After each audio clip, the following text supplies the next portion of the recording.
Yo, what's up guys? I hope everyone's doing well. So recently, I had the chance to try Tanchjim's budget offerings and I gotta admit, I'm impressed. Now, I don't know why they're not getting as much traction as the others since they're very well tuned, but let's just jump into it. Starting off with the Zero, it's a neutral bright set and it's probably the cleanest I've heard, around $50 and maybe even until $100. Dynamics are very good, and even though the upper mids are boosted, it's not peaky or uneven with a similar smoothness as the Korg's DSP, which has incredible dynamics. And since the low end isn't boosted, the Zero's bass sits in the background and never gets in the way of other instruments, which makes picking them out a lot easier and gives off the perception of increased clarity. Instead, the main focus is in the upper frequencies, where the Zero has an elevated upper mid-range which makes female vocals pop out and as the main focus of the show. Mids are neutral with vocals leaning forward, and the Zero has decent treble extension, but again not the airiest, with the overall presentation being more like the strings from a violin than an airy flute. But the drawback is that the Zero lacks low-end energy, bass texture, and engagement as a trade-off for the increased clarity. Drums and male vocals aren't thin, but they can sound dry and lacking that last bit of power, and the Zero can come off as being too clinical and boring in certain genres like EDM and hip-hop. Scaling wise, I ran into issues at higher volumes because the boosted upper mids can get piercing and shouty, making the timbre too bright at higher volume.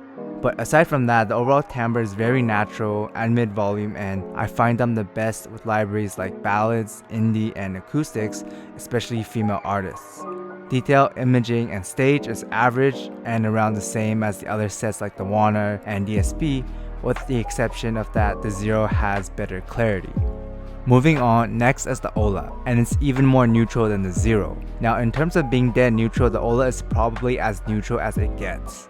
It shares the same pros as the Zero, such as the smooth dynamics, timbre, and clarity, but the reason why I like the Ola better is because it has a much tamer upper mid-range, allowing it to scale a lot better, especially at higher volumes where I just couldn't do that with the Zero because of the boosted upper mids, but with the Ola this isn't an issue.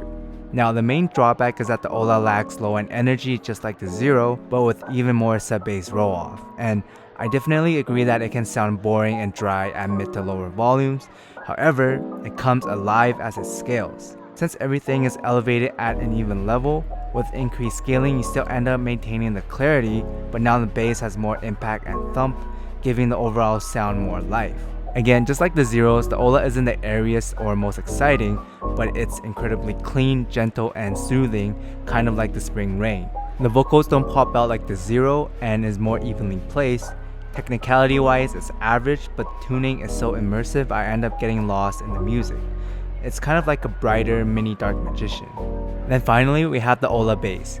Now I think this is the set that has the most general appeal tuning wise and not niche like its brothers. Basically, it's an aria or aria with better treble extension and dynamics, as well as taking away the grainy timbre.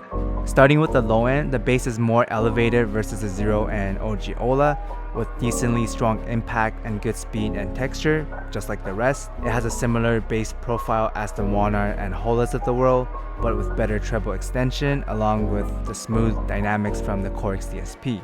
Mid-range is also clean with no bass bleed, again just like the rest, and the only weakness I could really pick out is that it can get intense at higher volumes since it does have more treble extension than the others. But that aside, tech is similar to everything else, and vocals follow the normal neutral presentation that's forward than the Waner, and the Ola bass doesn't emphasize or specialize towards any frequencies, just like the rest, but overall is a safe and solid set. Now if I were to pick out of the three, my favorite would be the OG Ola, since the tuning is the most unique and sticks out from the seas of area copycats, even though it's very volume and library dependent. And obviously none of these are bass head or treble head sets. But yeah, very solid releases from Tanchjim. I just hope we get more unique sets like the Ola in the future. But that's all for now. Thanks for watching guys. Like, comment, subscribe, and I'll see everyone in the next video. Peace.